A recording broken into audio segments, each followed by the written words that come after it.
నాకేమో కొత్త కొత్త హెయిర్ స్టైల్స్ అట్లాగా నేర్చుకోవడం చాలా ఇంట్రెస్ట్. ప్రతిసారి వేరే వాళ్ళ హెయిర్ మీద ట్రై చేయడానికి వాళ్ళు దొరకరు కదా! వాళ్ళు దొరికినప్పుడు వాళ్ళ హెయిర్ మీదయితే ప్రాక్టీస్ చేస్తూ ఉంటా. లేకపోతే ఇలాగ నా హెయిర్ మీదయితే యేసుకుంటాను. డమ్మీ హెయిర్ దొరికేంత వరకు నాకైతే ఈ తిప్పలు తప్పవులేండి. డమ్మీ హెయిర్ కొనుక్కున్న తర్వాత దాని మీదయితే ప్రాక్టీస్ చేసి ఒక్కొక్కటి పోస్ట్ చేస్తూ ఉంటాను. మనకి ఫెస్టివల్స్‌కి ఆ టైంలో ఎవరి చేతైనా కొంచెం ఫ్యాషన్ జెల్ అయితే ఏపించుకోవాలనిపిస్తది.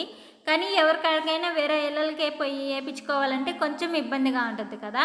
సో, అంత ఇబ్బంది పడకుండా మనకై మనం ఇలాగ సింపుల్‌గా అయితే హెయిర్ స్టైల్స్ అయితే ప్రాక్టీస్ చేసుకోవచ్చు. పోతే ఒకసారి, 2 సార్లు ఆ హెయిర్ స్టైల్ దొబ్బుతది. కానీ మూడోసారి ఖచ్చితంగా బాగొస్తదనమాట. అందుకని నేనైతే నాకు గూడా ఈ హెయిర్ స్టైల్ యేసుకునేటప్పుడు ఒకసారి కొంచెం మిస్టేక్ అయింది. దాని తర్వాత మళ్ళా తీసేసి మళ్ళా ఇలాగైతే యేసుకుంటున్నాను. సెకండ్ సారి సక్సెస్ అయిపోయిందనమాట. చాలా బాగొచ్చింది. హెయిర్ సన్నగా ఉండే వాళ్ళకి గానీ ఇలాంటి హెయిర్ యేసుకున్నా కొంచెం లావుగా కనిపిస్తది. చూడడానికి చాలా బ్యూటిఫుల్‌గా ఉంటదనమాట.